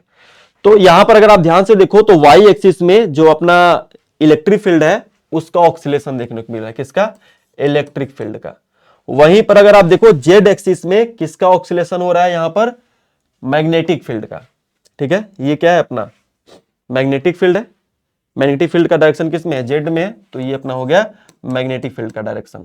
तो जब इलेक्ट्रिक फील्ड और मैग्नेटिक फील्ड एक दूसरे के क्या होते हैं, परपेंडिकुलर होते हैं, और इलेक्ट्रिक फील्ड ऑक्सीलेट करता है वाई एक्सिस पे, और वहीं पे मैग्नेटिक फील्ड जो होता है वो जेड एक्सिस पे ऑक्सीलेट करता है, और इनके जो प्रोपोगेशन का जो डायरेक्शन होता है वो किस एक्सिस पे होता है, वो होता है अपना एक्स एक्सिस पे। तो ये एक्स एक्सिस पे क्या करते हैं, प्रोपोगेट करते हैं, मतलब आगे बढ़ते चले जाते हैं। ठीक है, तो ये हो गया अपना, जैसे ये हो गया अपना मैग्नेटिक फील्ड, और ये हो गया अपना इलेक्ट्रिक फील्ड, और ये हो गया अपना मैग्नेटिक फील्ड हो गया। तो इसके पूरे कॉम्बिनेशन को हम लोग क्या बोलते हैं, इलेक्ट्रोमैग्नेटिक रेडिएशन। इलेक्ट्रो मतलब इलेक्ट्रिक फील्ड, मैग्नेटिक मतलब मैग्नेटिक फील्ड, इन दोनों के कॉम्बिनेशन से जो बना उसको बोलते हैं इलेक्ट्रोमैग्नेटिक रेडिएशन। तो ध्यान रखना है, जो इलेक्ट्रोमैग्नेटिक रेडिएशंस होते हैं, ठीक है, इनको प्रोपोगेट करने के लिए किसी मीडियम की जरूरत नहीं होती, ये किसी वैक्यूम में भी प्रोपोगेट कर सकते हैं। ठीक है, और इनका जो वैल्यू होता है, इनकी जो प्रॉपर्टी होती है, वो फ्रीक्वेंसी के साथ चेंज होती है। अगर इनके जो वैल्यू चेंज होते हैं वो किसमें चेंज होते हैं, फ्रीक्वेंसी और वेवलेंथ। वेवलेंथ और फ्रीक्वेंसी के साथ चेंजेस देखने को मिलता है। ठीक है, तो डिफरेंट डिफरेंट टाइप के इलेक्ट्रोमैग्नेटिक रेडिएशंस एग्जिस्ट करते हैं। ओके, सो और ये इसका जो स्पीड अगर बात करें कि जो इलेक्ट्रोमैग्नेटिक रेडिएशंस होते हैं, ये अपना स्पीड ऑफ लाइट किसे मूव करते हैं, जो लाइट का स्पीड होता है उसी के स्पीड से ये क्या करते हैं, मूव करते हैं। ठीक है, तो ये हो गया अपना इलेक्ट्रोमैग्नेटिक रेडिएशन। ठीक, तो आगे बढ़ते हैं, और इलेक्ट्रोमैग्नेटिक स्पेक्ट्रम, तो डिफरेंट डिफरेंट देखिए, जो इलेक्ट्रोमैग्नेटिक रेडिएशंस होते हैं उनके पास डिफरेंट डिफरेंट टाइप के इलेक्ट्रोमैग्नेटिक रेडिएशन नेचर में एग्जिस्ट करते हैं। तो उन्हीं डिफरेंट डिफरेंट वेवलेंथ और फ्रीक्वेंसी के यहां पर इलेक्ट्रोमैग्नेटिक रेडिएशन को ऑर्डर में रखा गया है, सिस्टमैटिक। ठीक है, तो यहां पर आप देखेंगे, तो जैसे यहां पर देखेंगे तो जो रेडियो वेव होता है, इसका जो वेवलेंथ होता है वो सबसे ज्यादा है होता है, और सबसे कम जो होता है वेवलेंथ वो किसका होता है, लैम्डा का। ठीक है, ये जो अपना गामा रे है, गामा रे जो होता है इसका जो वेवलेंथ होता है वो सबसे कम होता है। और फ्रीक्वेंसी की बात करें तो फ्रीक्वेंसी जो होता है सबसे ज्यादा गामा रे का होता है, और सबसे कम होता है वो किसका होता है, अपना रेडियो वेव का होता है। ठीक है, और उसी के बीच में एक अपना यहां पर यूवी और IR radiation, UV ultraviolet region, ultraviolet spectrum, और यहाँ पे आईआर इंफ्रारेड स्पेक्ट्रम, इनके बीच में अपना विजिबल स्पेक्ट्रम लाई करता है, जिसका रेंज होता है 400 नैनोमीटर से 450 नैनोमीटर। ठीक है, इसी के बीच में इसका जो रेंज होता है, इस वेवलेंथ का जो रेंज होता है, इसको हम लोग बोलते हैं विजिबल स्पेक्ट्रम, जिसको आप लोग विबग्योर बोलते हो। ठीक है, विबग्योर। ठीक है, तो ये अपना हो गया इलेक्ट्रोमैग्नेटिक स्पेक्ट्रम। तो the arrangement of obtain by the arranging the various type of electromagnetic wave in order of their increasing frequency और decreasing wavelength is called as EM spectrum या इलेक्ट्रोमैग्नेटिक स्पेक्ट्रम। ठीक है, तो यहां पर अगर हम लोग बात करें कि particle nature of electromagnetic radiation, तो पार्टिकल कौन कौन सी ऐसी प्रॉपर्टीज हैं जो पार्टिकल नेचर को डिफाइन करती हैं। So wave nature of electromagnetic radiation was able to explain, जैसे हमको पता है कि इलेक्ट्रोमैग्नेटिक रेडिएशन में पार्टिकल नेचर भी होता है और वेव नेचर भी होता है। तो इलेक्ट्रोमैग्नेटिक का जो पार्टिकल नेचर होता है वो कहां से डिफाइन होता है, तो to able to explain the phenomena like the difference, diffraction and interference. ठीक है, तो इलेक्ट्रोमैग्नेटिक रेडिएशन का जो वेव नेचर होता है वो डिफाइन होता है किससे, डिफ्रैक्शन से और इंटरफेरेंस। ये दो प्रॉपर्टी होती है लाइट की, जिसके थ्रू ये इससे डिफाइन होता है कि जो इलेक्ट्रोमैग्नेटिक रेडिएशन होता है उनके पास वेव नेचर होता है। और वहीं पर जो पार्टिकल नेचर होता है वेव इलेक्ट्रोमैग्नेटिक रेडिएशन का, वो डिफाइन होता है ये चार प्रॉपर्टी से। ठीक है, ये प्रॉपर्टी याद होना चाहिए कि एग्जाम में पूछा जा सकता है। तो ब्लैक बॉडी रेडिएशन से, ये ब्लैक बॉडी रेडिएशन होने का वजह होता है इलेक्ट्रोमैग्नेटिक रेडिएशन के पास पार्टिकल नेचर का होना। फोटो इलेक्ट्रिक इफेक्ट, तो फोटो इलेक्ट्रिक इफेक्ट जो होता है उसका होने का वजह क्या है कि ये जो आपका इलेक्ट्रोमैग्नेटिक रेडिएशन होता है उसके पास पार्टिकल नेचर होता है। ठीक है, variation of heat capacity of solid with temperature, तो ये प्रॉपर्टी भी डिफाइन करता है पार्टिकल नेचर को। और वहीं पर जो अपना हाइड्रोजन स्पेक्ट्रम होता है ये भी डिफाइन करता है इलेक्ट्रोमैग्नेटिक के पार्टिकल नेचर बिहेवियर को। ठीक है, तो ये आपको याद होना चाहिए, पता होना चाहिए, क्योंकि एग्जाम में डायरेक्ट क्वेश्चन इस पे पूछ जाते हैं कि कौन सा प्रॉपर्टी डिफाइन करता है पार्टिकल नेचर को और कौन सी प्रॉपर्टीज डिफाइन करती हैं वेव नेचर को। ठीक, तो अब बात करते हैं, अगला नेक्स्ट है प्लैंक क्वांटम थ्योरी। ठीक है, तो जो प्लैंक क्वांटम थ्योरी होता है, जैसा कि हमको पता है कि जो एनर्जी होता है वो मूव करता है वो पैकेट के फॉर्म में होता है। जब कोई ऑब्जेक्ट एनर्जी रिलीज करता है तो ऐसा नहीं है वो कंटिन्यू एनर्जी रिलीज करता है। ठीक है, तो एनर्जी का जो इमिशन होता है वो कंटिन्यू ना होकर वो डिस्क्रीट होता है, ठीक है, एज ए पार्टिकल की तरह। मतलब एक एक पार्टिकल क्या करता है, फेंकता रहता है। तो ऐसा नहीं कंटिन्यू एनर्जी जो निकल रहा है, ऐसे ऑब्जेक्ट हो गया, ये एनर्जी रिलीज कर रहा है, तो ऐसा नहीं ऐसे कंटिन्यू, ठीक है। ये कैसे रिलीज करता है एनर्जी, पार्टिकल के रूप में, पैकेट के रूप में। जैसे एक एक एनर्जी का पैकेट होता है उसको इस तरीके से रिलीज करता जाता है। और ये जो पार्टिकल्स हैं, ये जो पैकेट्स हैं एनर्जी के, इसी को हम लोग डिफाइन करते हैं कि इनका एनर्जी कितना होता है, किस वाले थ्योरी से, प्लैंक क्वांटम थ्योरी से, कि जो पैकेट्स होते हैं एनर्जी के, इनका एनर्जी होता कितना है, ठीक है। तो इसी के बारे में यहां पर लिखा गया है, ठीक। क्या है, different atoms and molecules can emit or absorb energy in the form of the discrete packets of energy. The smallest amount of energy that can be emitted or absorbed by the body, not continuously but discontinuously, in the form of the small discrete packet of energy. तो packets के form में energy release होता है, and these packets are called quantum. और इसी energy के packets को हम लोग क्वांटम बोलते हैं, ठीक है। In case of light, light के केस में जो क्वांटम एनर्जी होता है, ठीक है, क्वांटम ऑफ एनर्जी, उसी को हम लोग फोटोन बोलते हैं। फोटोन जो होता है वो एनर्जी का पैकेट होता है जो कि सनलाइट से आता है, ठीक है। तो इसको आपको ध्यान रखना है, ओके। चलिए आगे बढ़ते हैं। तो the energy of each photon is directly proportional to the frequency of radiation. तो जो फोटोन की जो एनर्जी होती है वो डायरेक्टली प्रोपोर्शनल होता है किसके, फ्रीक्वेंसी के। तो is directly proportional to mu, frequency के डायरेक्टली प्रोपोर्शनल होता है। और जब हम लोग इस प्रोपोर्शनलिटी को हटाते हैं तो यहां पर आता है कांस्टेंट h और यहां पर म्यू। तो ये बन जाता है फार्मूला E इक्वल टू में h म्यू। और h को क्या बोलते हैं हम लोग, प्लैंक कांस्टेंट बोलते हैं। इसका वैल्यू कितना होता है, 6.226। कितना होता है, 6.26 यहां पर 626 इंटू 10 के पावर -34 जूल सेकेंड, ठीक है। तो ये होता है h का वैल्यू। और यहां पर ये क्या है, फ्रीक्वेंसी है, और ये क्या है, एनर्जी या फोटोन, फोटोन का एनर्जी है, ठीक है। तो यहां पे अगर आप म्यू को ओपन करो तो क्या हो जाएगा, hc/λ। तो एक फार्मूला ये भी निकल के आता है। यहां पर जो एनर्जी आएगा ये एनर्जी ऑफ 1 फोटोन है, ये है एनर्जी ऑफ 1 फोटोन।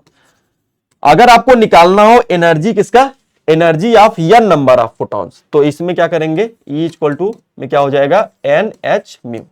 तो यहां पर E इक्वल टू क्या हो जाएगा, NHc/λ। तो यहां से जो एनर्जी आता है ये होगा energy of n number of photons, energy of n number of photons, ठीक है। तो ये फॉर्मूले काफी इंपॉर्टेंट है, तो इसको आप लोग ध्यान रखिएगा। और यहां पे n का वैल्यू जो होता है 1 2 3 पॉजिटिव इंटीजर होता है, ठीक है, एक्सक्लूडिंग 0, ठीक है। तो इसको ध्यान रखिएगा। और यहां पर जो एनर्जी होता है इसका यूनिट आपको पता होना चाहिए, जूल में लेना है, ठीक। और इसका यूनिट पता है, इसका वैल्यू होता है जूल सेकेंड में। और यहाँ फ्रीक्वेंसी है अपना, इसको किस में लेना है, मीटर में। और यहाँ पे जो c है, स्पीड ऑफ लाइट, मीटर पर सेकेंड में इसका यूनिट होगा, ठीक है। तो चलिए क्वेश्चन करते हैं। ये क्वेश्चन है, इसको ट्राई कीजिए। बोला है कि what is number of photons of light with wavelength 4000 picometre which provides 1 joule of energy. तो नंबर ऑफ फोटॉन कैलकुलेट करना है, n का वैल्यू कैलकुलेट करना है, ठीक है। तो यहां पर सबसे पहले ध्यान देंगे तो लैम्डा का वैल्यू दिया हुआ है 4000 पिकोमीटर। तो इसको मीटर में कन्वर्ट करिए, 10 पावर 12 मीटर। कितना हो जाएगा, 4 इंटू में 10 के पावर -9 मीटर। तो यहां से अपना क्या निकल गया, लैम्डा निकल गया। अब हमको निकालना है नंबर ऑफ फोटॉन। तो E इक्वल टू क्या होता है, NH म्यू। और म्यू को ओपन कीजिए, यहां पर म्यू को ओपन करेंगे तो NHc/λ हो जाएगा। अब इसके बाद यहां पर वैल्यू रखिए और कैलकुलेट कीजिए। एनर्जी का वैल्यू दिया हुआ है कितना, 1 जूल है। तो 1 इक्वल टू में n कैलकुलेट करना है, और इसका h का वैल्यू कितना हो जाएगा, 6.626 इंटू 10 के पावर -34 इंटू में c का वैल्यू कितना हो जाएगा, 3 इंटू में 10 के पावर 8 और डिवाइड बाय कितना हो जाएगा, लैम्डा कितना हो जाएगा, 4 इंटू में 10 के पावर -9। तो यहां से इसको कैलकुलेट कीजिए। अब n का वैल्यू यहां से कैलकुलेट करना है और इसको कैलकुलेट करते हैं तो ये निकल के आता है 2 इंटू में 10 के पावर 16 फोटॉन्स। तो इतने एनर्जी में इतने फोटॉन्स होंगे, ठीक है। तो ये आपको ध्यान रखना है। n क्या है, n क्या है, नंबर ऑफ फोटॉन्स। यहां पे n क्या है, number of photons, number of photons, ठीक। चलिए आगे बढ़ते हैं और अगला बात करते हैं हम लोग फोटो इलेक्ट्रिक इफेक्ट, ठीक है। नेक्स्ट जो पार्टिकल नेचर के, इलेक्ट्रोमैग्नेटिक के पार्टिकल नेचर को एक्सप्लेन करता है उसका नाम है फोटो इलेक्ट्रिक इफेक्ट, ठीक है। तो फोटो इलेक्ट्रिक इफेक्ट क्या होता है, photo electric effect is the process of emission of electron from the surface of metal. Metal के सरफेस से क्या होता है, इमिशन होता है इलेक्ट्रॉन्स का। कब, when photon of certain frequency, जब किसी सर्टेन फ्रीक्वेंसी का फोटोन टकराता है मेटल के सरफेस से तो वहां से इमिशन होता है इलेक्ट्रॉन्स का, incident to metal surface. The emitted electron is known as the photo electrons and current is known as the photo current, ठीक है। तो वहां पे जब इंसिडेंट होता है अपने फोटोन का तो वहां से इलेक्ट्रॉन निकलते हैं और जो इलेक्ट्रॉन निकलते हैं उसको बोलते हैं फोटो इलेक्ट्रॉन्स और उसके थ्रू जो करंट का फ्लो होता है उसको फोटो करंट बोलते हैं, ठीक है। तो इसको हम लोग डिफाइन कैसे करते हैं, तो यहां पर आइंस्टीन ने ये वाला थ्योरी दिया था फोटो इलेक्ट्रिक इफेक्ट के बारे में, ठीक है। और इसके लिए आइंस्टीन का एक इक्वेशन है फोटो इलेक्ट्रिक इक्वेशन, ठीक है। Einstein photo electric equation, Einstein का जो फोटो इलेक्ट्रिक इक्वेशन है ये पता होना चाहिए क्या होता है। यहां पर आपको पता होना चाहिए जो काइनेटिक एनर्जी होता है of emitted electron, maximum kinetic energy of emitted electron equal to क्या होता है, E माइनस पाई, ठीक है। ये इक्वेशन इन्होंने दिया था और इसको ओपन करेंगे तो क्या हो जाएगा, kinetic energy of emitted electron और ये क्या हो जाएगा एच म्यू, ये जो एनर्जी ऑफ फोटोन, ये जो है एनर्जी ऑफ फोटोन माइनस यहां पे क्या हो जाएगा एच म्यू नॉट, ठीक है। तो ये वाला जो होगा ये एच म्यू नॉट क्या है, energy needed to emit photon, remove electron, ठीक है। ये जो है ये अपना फाई क्या, इसको बोलते हैं वर्क फंक्शन, इसको हम लोग बोलते हैं वर्क फंक्शन, ठीक है। तो वर्क और इसमें जो म्यू नॉट है इसको बोलते हैं थ्रेशोल्ड फ्रीक्वेंसी और इसको हम लोग बोलते हैं थ्रेशोल्ड एनर्जी भी बोलते हैं, ठीक है। तो इसको ये जो होता है minimum energy needed two electron, ये जो होता है मिनिमम एनर्जी चाहिए होता है इलेक्ट्रॉन को रिमूव करने के लिए, उसी को हम लोग बोलते हैं एच म्यू नॉट। और ये क्या है, फोटोन का एनर्जी है और काइनेटिक एनर्जी क्या है, maximum kinetic energy of the emitted electron, ठीक है। तो ये फार्मूला आपको ध्यान रखना है, ठीक। चलिए आगे बढ़ते हैं। तो अगला टॉपिक है स्पेक्ट्रम। स्पेक्ट्रम काफी इंपॉर्टेंट है, पता होना चाहिए स्पेक्ट्रम क्या होता है, ठीक है। तो spectrum is the set of wavelength and it is characteristics of the electromagnetic radiation which is emitted और absorbed by a particular object, substance और द एटम और मॉलिक्यूल। तो जो एटम्स और मॉलिक्यूल्स होते हैं वो क्या करते हैं, जब डिफरेंट टाइप के इलेक्ट्रोमैग्नेटिक रेडिएशन इमिट करते हैं तो इस तरीके से अगर उसको हम लोग इस ग्लास प्रिज्म से पास कराएंगे, देखिए इस ग्लास प्रिज्म से पास कराएंगे तो वो डिफरेंट कलर में क्या हो जाता है, अलग हो जाता है। जैसे सनलाइट है, सनलाइट को आप क्या करो ग्लास प्रिज्म से पास कराओगे तो अपने डिफरेंट कलर में वो क्या हो जाता है, स्प्रेड आउट हो जाता है, ठीक है। तो इसी को ये जो हमको फिर एक हम लोग अगर इसके यहाँ पे एक स्क्रीन लगा दे, उस स्क्रीन पे अगर इस कलर को देखें तो ये एक स्पेक्ट्रम की तरह देखने को मिलेगा, कलर का क्या होता है, स्पेक्ट्रम देखने को मिलता है, ठीक है। अब ये जो स्पेक्ट्रम होते हैं इनका नेचर भी दो टाइप का होता है, ये दो टाइप के होते हैं, एक होता है कंटिन्यूअस स्पेक्ट्रम और एक होता है डिसकंटिन्यूअस स्पेक्ट्रम। कंटिन्यूअस स्पेक्ट्रम किसको बोलते हैं, ये इसमें आप सभी टाइप के contain all wavelength without any gap. तो इस ये वाला जो स्पेक्ट्रम होगा इसमें आपको किसी तरीके का कोई गैप देखने को नहीं मिलेगा, ये कंटिन्यूअस फॉर्म में होता है, ठीक है। सो ये फॉर्म है अनब्रोकन बैंड, इसमें कोई ब्रोकन बैंड देखने को नहीं मिलेगा, ठीक है। कंटिन्यूअस कलर आपको देखने को मिलेगा, ठीक है, like a rainbow produced by the hot solid liquid और डेंस। तो यहां पर जो हॉट सॉलिड्स होते हैं, सॉलिड को जब हीट करोगे हाई टेम्परेचर पे तो वहां से इस टाइप का रिलीज होता है स्पेक्ट्रम। जैसे जो सनलाइट होता है वो भी एग्जांपल होता है किसका, कंटिन्यूअस स्पेक्ट्रम का। रेनबो देखोगे, रेनबो में कोई किसी तरीके कोई ब्लैंक होता नहीं है, कोई डार्क लाइंस नहीं होता, वो कंटिन्यूअस स्पेक्ट्रम है। डिसकंटिन्यूअस स्पेक्ट्रम में क्या होता है, यहां पर डार्क लाइंस आपको देखने को मिलेंगे, स्पेक्ट्रम के बीच में डार्क लाइंस देखने को मिलेंगे, बीच बीच में कलर क्या हो जाएगा, गायब हो जाएगा। Contain the only specific wavelength with the gaps in between, तो यहां पे गैप्स देखने को मिलता है। प्रोड्यूस्ड बाय द, यहां पर डार्क लाइंस देखने को मिलेगा, ठीक है।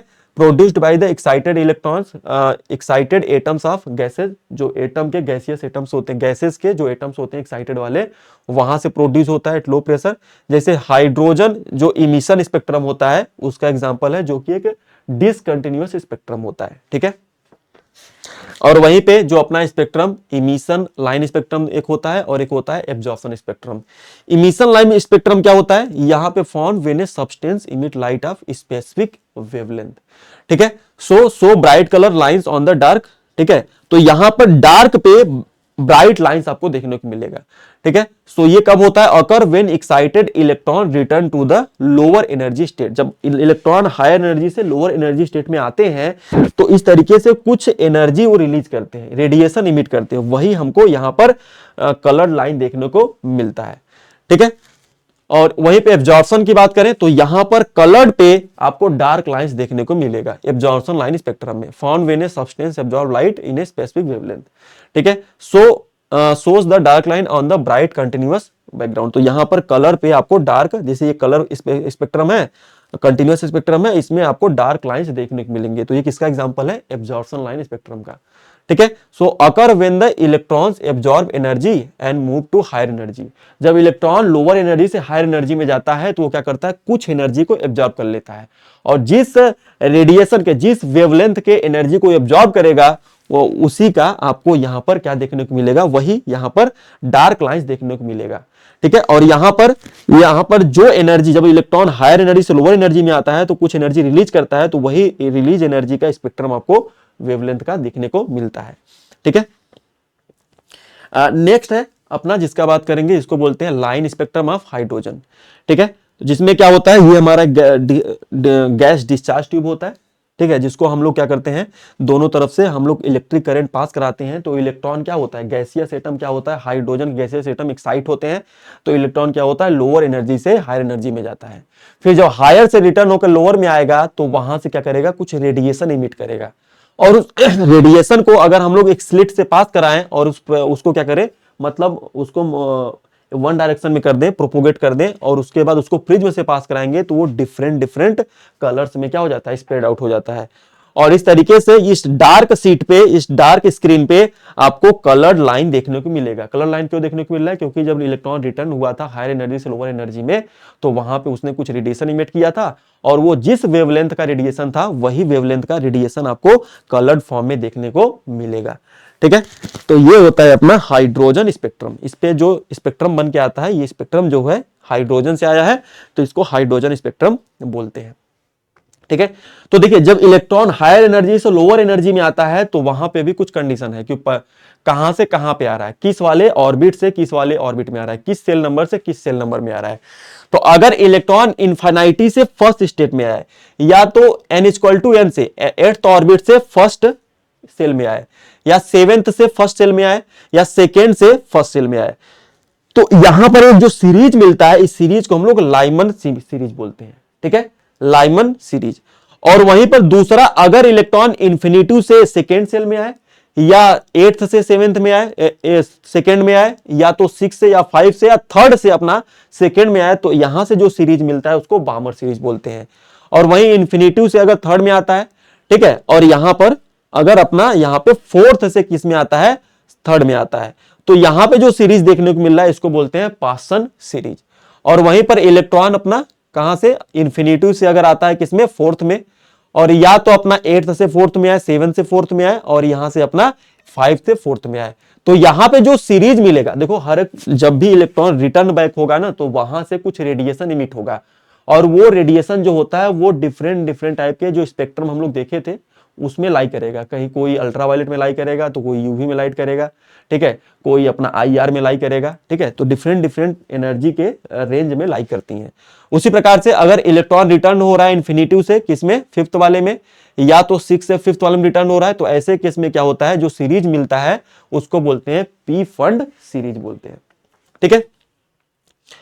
और यहां पर एटम्स, एटॉमिक लेवल में भी आप देख सकते हो कि इलेक्ट्रॉन देखो यहां से फर्स्ट वाले से, मतलब यहां से अपना फर्स्ट में आए और लास्ट से अपना किस में आए, सेकेंड में आए। तो इस तरीके से ये सीरीज, फर्स्ट वाले को ग्राउंड बोलते हैं, ठीक है। ध्यान रखिएगा कि फर्स्ट वाला जो सेल होता है इसको हम लोग ग्राउंड स्टेट बोलते हैं, इसके लिए एन का वैल्यू क्या होता है, 1 होता है। और फर्स्ट एक्साइटेड स्टेट, अगर कोई बोले फर्स्ट एक्साइटेड स्टेट तो उसके लिए एन का वैल्यू कितना होता है, 2 होता है। कोई बोले सेकेंड एक्साइटेड स्टेट तो इसके लिए एन का वैल्यू कितना होता है, 3 होता है, ठीक है। तो ये कुछ बेसिक बातें पता होना चाहिए। जैसे लिखा हुआ है कि n इक्वल टू 1 को ग्राउंड स्टेट बोलते हैं, फर्स्ट एक्साइटेड स्टेट के लिए n का वैल्यू 2 होता है, सेकेंड एक्साइटेड स्टेट के लिए n का वैल्यू 3 होता है, थर्ड के लिए 4 होता है, ठीक है। ओके, चलिए, तो यहां पे कुछ पॉइंट्स लिखा गया है। अभी जो हम लोग पढ़े हैं कि जो अपना इलेक्ट्रॉन्स जब रिटर्न होते हैं हाइड्रोजन स्पेक्ट्रम में, जब इलेक्ट्रॉन्स हायर एनर्जी से लोअर एनर्जी में आते हैं तो हमको डिफरेंट डिफरेंट सीरीज देखने को मिलता है। तो जैसे अगर लाइमन सीरीज की बात करें तो इलेक्ट्रॉन का जो n1 होगा वो फर्स्ट होगा। इलेक्ट्रॉन जो रिटर्न होगा या तो 2 से 3 से 4 से 5 से किसी भी सेल से फर्स्ट वाले में अगर आ रहा है तो उसके लिए ये n1 कितना होगा, 1, और n2 क्या हो सकता है, 2, 3, 4। और जो इसका स्पेक्ट्रल रीजन होता है, जब जो एनर्जी रिलीज होता है वो किस रीजन में लाई करता है, अल्ट्रावायलेट रीजन में, ठीक है। उसी प्रकार से बामर सीरीज में n1 का वैल्यू 2 होगा और जो इलेक्ट्रॉन रिटर्न होगा वो 3, 4, 5, 6 से रिटर्न होगा, ठीक है। तो यहां पर जो वहां जो रेडिएशन इमिट होता है वो किसमें लाई करता है, विजिबल रीजन में। और उसके बाद पासन ब्रैकेट पी फंड यहां पर लिखा गया है, और ये अपना किस रीजन में लाई करते हैं, आईआर रीजन में, इंफ्रारेड रीजन में रिलीज, जो एनर्जी रिलीज करते हैं वो इस रेंज में, स्पेक्ट्रम में लाई करते हैं, ठीक है। और यहां पर देखिए कुछ पॉइंट है कि अगर क्वेश्चन में बोल रहा हो कि first line of Balmer series, ठीक, जैसे क्वेश्चन में बोल रहा हो कि first line of Lyman series, तो first line of Lyman series के लिए क्या होगा, n1 क्या हो जाएगा, 1 हो जाएगा, और n2 क्या हो जाएगा, 2 हो जाएगा। क्यों, क्योंकि यहां पर जो फर्स्ट लाइन होगा वो n इक्वल टू n2 का वैल्यू कितना हो जाएगा, 2 हो जाएगा। जैसे यहां पर देखिए जो फर्स्ट लाइमन सीरीज की बात करेगा तो ये वाले लाइन की बात कर रहा है, इस वाले लाइन का, तो यहां पर n2 का वैल्यू कितना होगा, 2, और n1 का वैल्यू कितना हो जाएगा, 1 हो जाएगा। और वहीं पर अगर बोले second Lyman series, second line of Lyman series, तो कौन सा वाला लाइन की बात कर रहा है, इस वाले लाइन की बात कर रहा है। तो यहां पर n का वैल्यू, n2 का वैल्यू कितना हो जाएगा, 3, और n1 का वैल्यू कितना हो जाएगा, 1 हो जाएगा, ठीक है। उसी प्रकार से first line of Balmer series की बात करें तो यहां पे देखिए first line of Balmer series में फर्स्ट लाइन ये होगा, तो यहां पर देखिए n2 का वैल्यू कितना होगा, 3, और n1 का वैल्यू कितना होगा, 2 हो जाएगा। उसी टाइप से अगर बोले last line of Lyman series, last line, तो ध्यान रखना है n1 का वैल्यू 1 होगा। लास्ट लाइन कौन सा है, यहां पर ध्यान से देखिए, तो लास्ट लाइन ये वाला है, इन्फिनिटी, n2 का वैल्यू इन्फिनिटी होगा और n1 का वैल्यू कितना होगा, 1 होगा, ठीक। और अगर वही बोले last line of Balmer series, तो यहां पर देखिए बामर सीरीज में लास्ट लाइन कौन सा है, ये वाला है लास्ट लाइन, तो n2 का वैल्यू इन्फिनिटी पे है और n1 का वैल्यू कितना है, 2 है, n1 का वैल्यू 2 होगा, ओके, ठीक है। यहां तक क्लियर है ना, सभी को समझ में आ रहा है ना चीजें। देखिए समझना है, इसी से रिवीजन होगा, क्वेश्चन प्रैक्टिस करेंगे। अभी last line of Balmer series भी हो गया। अब यहां पर ये वाला पॉइंट इंपॉर्टेंट है, ठीक है, इसको ध्यान रखना है। क्या बोल रहा है, लाइमन सीरीज के लिए अगर जैसे बोल दे कि लाइमन सीरीज है और लाइमन सीरीज के लिए फॉर ई मैक्सिमम, मतलब लाइमन सीरीज में हमको एनर्जी मैक्सिमम चाहिए, तो इलेक्ट्रॉन को कहां से कहां जाना होगा, तो ध्यान रखिए जब electron n1 n equal to 1 से n2 इंफिनिटिव से, मतलब इंफिनिटिव से जब 1 पे आएगा तो उस केस में जो एनर्जी होगा वो मैक्सिमम होगा, ठीक है। तो अगर एनर्जी मैक्सिमम होगा तो अपना फ्रीक्वेंसी भी क्या होगा, मैक्सिमम होगा, क्योंकि जो एनर्जी होता है वो डायरेक्टली प्रोपोर्शनल होता है किसके, फ्रीक्वेंसी के। तो अगर एनर्जी मैक्सिमम होगा तो इस केस में फ्रीक्वेंसी भी क्या होगा, मैक्सिमम होगा। तो अगर क्वेश्चन में बोल दे लाइमन सीरीज के लिए मैक्सिमम एनर्जी कब होगा, तो बोलोगे n1 इक्वल टू 1 पे और n2 क्या होना चाहिए, इन्फिनिटी होना चाहिए, ठीक है।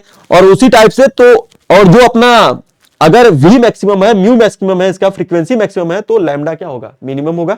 क्यों, क्योंकि जो फ्रीक्वेंसी होता है वो वेवलेंथ के क्या होता है, इनवर्सली प्रोपोर्शनल होता है, ठीक। और वहीं पर अगर क्वेश्चन में पूछे कि लाइमन सीरीज के लिए फॉर मिनिमम के लिए, फॉर मिनिमम एनर्जी के लिए कौन सा स्टेट होगा, कौन सा सीरीज होगा, तो n1 का वैल्यू 1 होगा और n2 का वैल्यू क्या होगा, 2 होगा। तो जब इलेक्ट्रॉन सेकेंड सेल से फर्स्ट सेल में आएगा लाइमन सीरीज में, तो वहां पर सबसे कम एनर्जी रिलीज होगा। तो सबसे कम एनर्जी रिलीज होगा तो ये डायरेक्टली प्रोपोर्शनल होता है फ्रीक्वेंसी के, तो यहां पर फ्रीक्वेंसी मिनिमम होगा। लेकिन इस वाले केस में जो वेवलेंथ होगा वो मैक्सिमम होगा, क्योंकि ये फ्रीक्वेंसी जो होता है ये लैम्डा के क्या होता है, इनवर्सली प्रोपोर्शनल होता है। ठीक है, तो ये बातें आपको ध्यान रखना है। ये केवल मैं लाइमन के लिए नहीं बता रहा हूं, यही वाला फंडा अप्लाई होगा बामर में, वही फंडा अप्लाई होगा पास्टन में, ब्रैकेट में, सब में यही बस आपको ध्यान रखना है कि अगर क्वेश्चन में बोल दे ई मैक्स तो कैसे सिलेक्ट करना है n1 और n2 का वैल्यू। ठीक है, तो चलिए आगे बढ़ते हैं और अब बात करते हैं कि हाइड्रोजन स्पेक्ट्रम में वेवलेंथ कैलकुलेट कैसे करते हैं। इलेक्ट्रॉन जो है वो हायर एनर्जी से लोअर एनर्जी में रिटर्न हो रहे हैं, तो वो रेडिएशन भी इमिट कर रहे हैं, और वो जो रेडिएशन है उनका कुछ वेवलेंथ होगा, उनका कुछ वेव नंबर होगा, उसको कैलकुलेट कैसे करते हैं।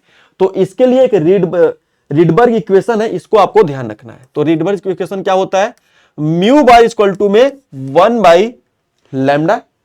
ठीक है, और ये होता है 109,677 ब्रैकेट में 1/n1 का स्क्वायर माइनस में 1/n2 का स्क्वायर।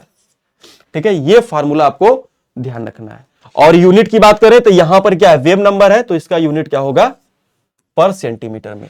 तो इस फार्मूले का यूज करके आप क्वेश्चन को सॉल्व कर सकते हैं। ठीक है, और यहां पर ये जो वैल्यू है इसको हम लोग क्या बोलते हैं, रीडबर्ग कांस्टेंट। इसको शॉर्ट में आप RH भी लिख सकते हैं, RH। ठीक है, तो इसको आप चाहे तो ऐसे भी लिख सकते हैं, म्यू बार इक्वल टू में 1/λ इक्वल टू में RH, और ये हो जाएगा 1/n1 का स्क्वायर माइनस में 1/n2 का स्क्वायर। ठीक है, यूनिट क्या होगा, पर सेंटीमीटर हो जाएगा। ठीक, तो ये n1 n2 क्या है, जैसे कि इलेक्ट्रॉन अपना यहां पे, जैसे यहां पर बोलूं कि ये n इक्वल टू क्या है, 3 है, और ये n इक्वल टू क्या है, 4 है। तो इलेक्ट्रॉन कहां से रिटर्न हो रहा है, इसमें क्या हो रहा है, हाइड्रोजन स्पेक्ट्रम में इलेक्ट्रॉन रिटर्न हो रहे हैं, वापस आ रहे हैं हायर एनर्जी से।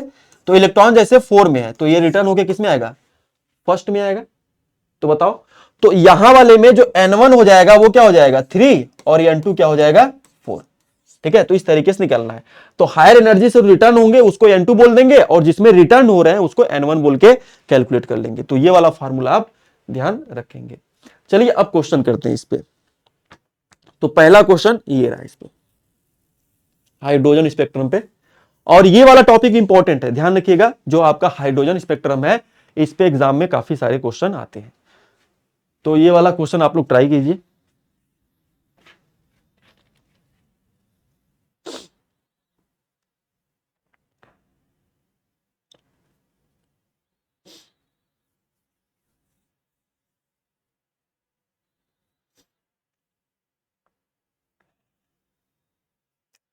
ठीक, यहां पे देखिए क्या बोल रहा है कि in hydrogen atom the electron jump from third orbit to first orbit. Third orbit से फर्स्ट ऑर्बिट में आ रहा है, तो ऊपर से आ रहा है, हायर से लोअर में आ रहा है, तो हायर वाले को n2 और लोअर वाले को n1। तो यहां पे जो n2 होगा वो क्या हो जाएगा, 3, और जो n1 हो जाएगा वो क्या हो जाएगा, 1। अब जो फार्मूला अभी पीछे पढ़े थे उसमें रख दीजिए। तो हमको क्या निकालना है, वेवलेंथ। तो 1/λ इक्वल टू क्या होता है, यहां पर 109,677, और यहां पर 1/n1। n1 क्या हो जाएगा बताइए, 1 का स्क्वायर, और n2 क्या हो जाएगा, 3 का स्क्वायर। तो इसको सॉल्व कीजिए, 109,677, तो 1 माइनस में 1/9, तो ये हो जाएगा 0.9677, 9 माइनस 1 डिवाइड बाई 9, तो ये कितना हो जाएगा, 10, 0.9677, 8 डिवाइड बाई 9। ठीक, तो ये अपना आ गया 1/λ का वैल्यू। ठीक है, और इसको आप सॉल्व करोगे तो पहले इसको क्या करोगे, रेसिप्रोकल करोगे, इसका रेसिप्रोकल करोगे, तो ये वैल्यू ऊपर वाला नीचे आ जाएगा और नीचे वाला ऊपर चला जाएगा। और जब इसको सॉल्व करोगे तो लैम्डा का वैल्यू जो निकल के आता है वो होता है 0.91 इंटू 10 के पावर -5 सेंटीमीटर में होगा। ठीक है, तो अब यहां से आप इसको क्या करो, इसको फॉर्मूले में रख दो। ठीक, तो यहां पे इसको फॉर्मूले में रखो। कौन सा फॉर्मूला लगाओगे, mu equal to C by lambda.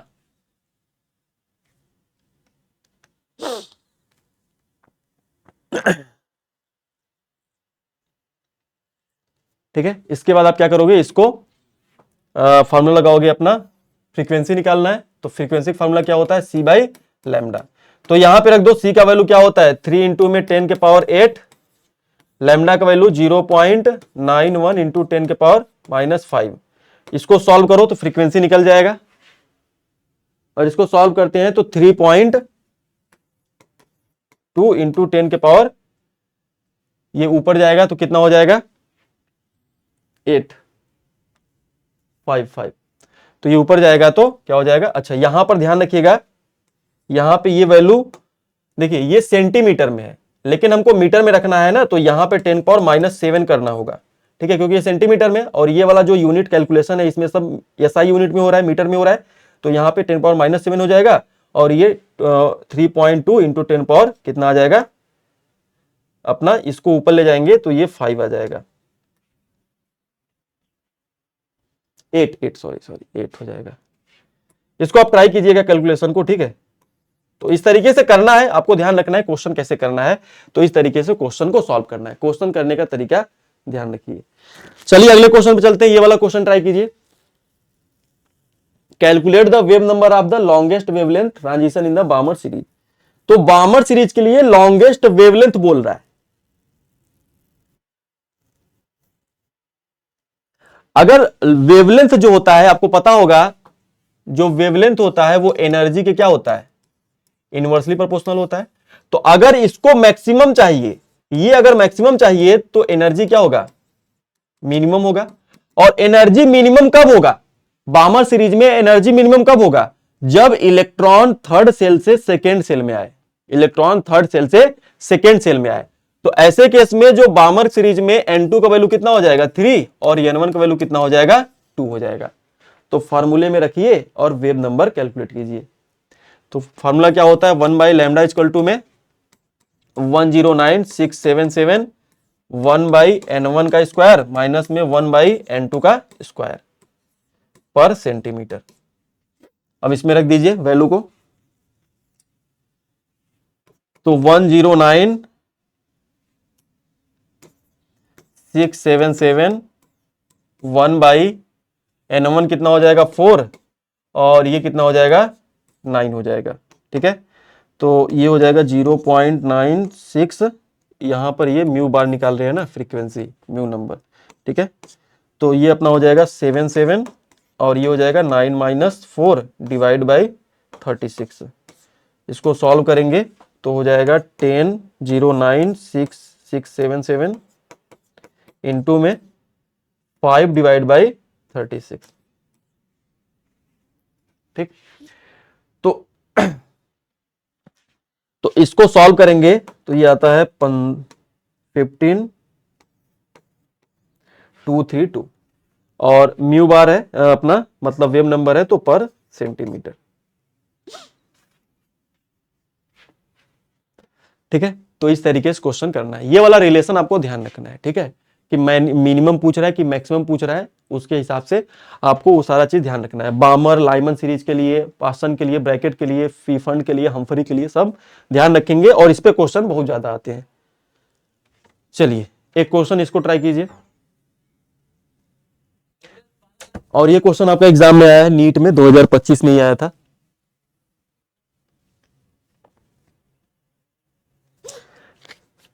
यहां पर देखिए रेशियो पूछ रहा है of wavelength of light absorb by the hydrogen atom when it undergo n=2 to n=3।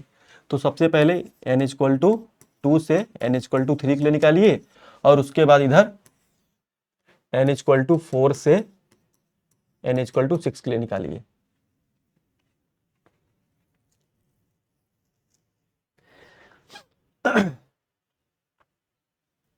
ठीक, अब देखिए यहां पर कैलकुलेट कीजिए इसको, एक बार अपने से खुद से ट्राई कीजिए।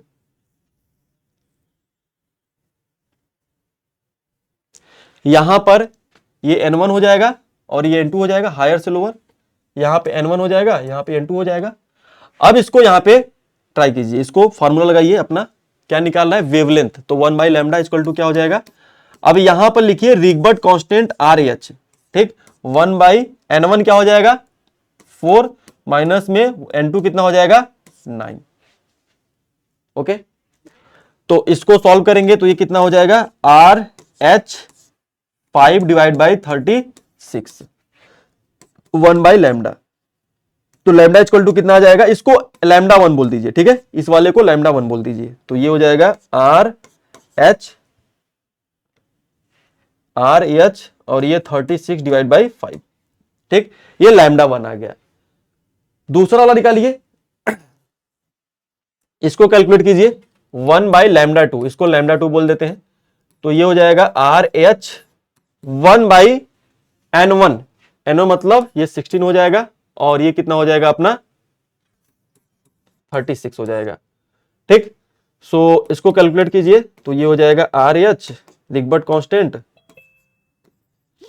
और ये अपना 36 माइनस में 16 इंटू में 16 इंटू में 36, ठीक। तो इसको सॉल्व करेंगे तो ये हो जाएगा RH, ये हो जाएगा 20 डिवाइड बाई 16 इंटू में 36। अब यहां से इसको रेसिप्रोकल, इसका रेसिप्रोकल कर दीजिए तो लैम्डा 2 कितना हो जाएगा 36 इंटू में 16 इंटू 36 इंटू में 20 इंटू में RH। अब यहां पर रेशियो लेना है, अब इसका रेशियो लीजिए, देखिए कितना आ रहा है,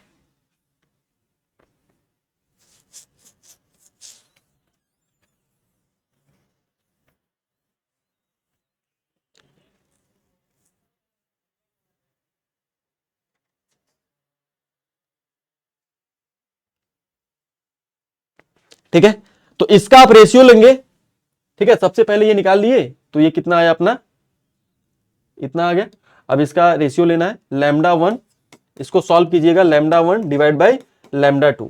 तो इसको आप जब रिवर्स करके इसको रिवर्स करोगे तो ये ऊपर चला जाएगा और ये ऊपर और नीचे आ जाएगा, फिर इसके बाद लैम्डा 1 लैम्डा 2 का रेशियो लोगे, इसका और इसका रेशियो लोगे तो ये सिंप्लीफाई होकर आ गया अपना 1/4 आ जाएगा, ठीक है। तो इस तरीके से इस क्वेश्चन को ट्राई करना है। कॉन्सेप्ट को ध्यान रखिए, फार्मूलों का टेबल बना के रखिए, धीरे धीरे चीजें क्या होंगी, प्रैक्टिस करते रहिए, ढेर सारे क्वेश्चन अपने आप चीजें याद रहेंगी और एग्जाम में तो बहुत टफ क्वेश्चन आते नहीं नीट में, तो इस तरीके से हो जाएगा। तो बी ऑप्शन यहाँ करेक्ट हो जाएगा, ठीक है। तो और भी क्वेश्चन है, 1-2 क्वेश्चन और भी है, तो आप लोग इसको घर पे ट्राई करिएगा। जैसे एक क्वेश्चन ये भी नीट में आया हुआ है, ठीक है, इसको बता चुका हूं, ये अपना जो फार्मूला अभी बताया था ना आइंस्टीन का, ठीक है, उस इक्वेशन का यूज करके, वो आइंस्टीन का जो फोटो इलेक्ट्रिक इफेक्ट वाला इक्वेशन बताया था उसको यूज करके इसको सॉल्व कीजिएगा। और एक क्वेश्चन ये है, which of the following series of the transition in the spectrum of hydrogen atom falls in, किस रीजन में लाई करता है, तो कौन सा होता है, बामर सीरीज में, ठीक है, अभी बताया था, ठीक। तो थैंक यू सो मच, चलिए फिर अगले क्लास में मिलेंगे और बाकी जो इंपॉर्टेंट क्लास है वो अगला वाला है, उसमें जो सीखेंगे वो सबसे ज्यादा इंपॉर्टेंट पॉइंट्स है। तो सब लोग पढ़ के आइएगा, रिवीजन करके आइएगा, फिर अगले क्लास में हम लोग बात करेंगे। तब तक के लिए सबको बाय बाय टाटा।